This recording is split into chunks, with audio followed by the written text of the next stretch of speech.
Now we'll test system purity.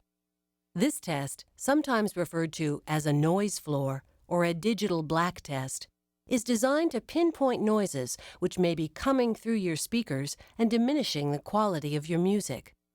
In a moment, there will be a gap of pure silence. Listen to each speaker carefully.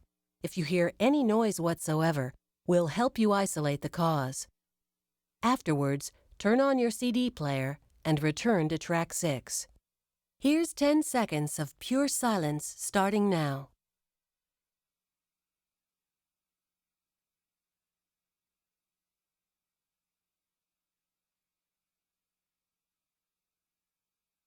Did you hear static, buzzing, hissing, or any mechanical sound? If not, go to track 7. If you did hear extra noise, turn off your CD player and listen closely to first one speaker, then the other. After you do that, turn on your CD player and return to track 6. If the noise disappeared when you turned off your CD player, then the likely cause is CD rumble from your player's internal spinning mechanism.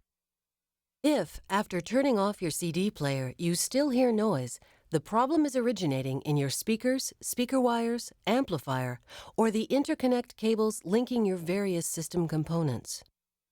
Turn off all electronic interference, such as televisions, portable phones, and nearby radios.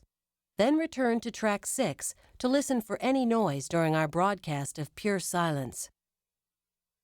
If you hear low-level noise, it may be naturally occurring in your audio system. However, you may be able to reduce it by upgrading your speaker wires or interconnect cables.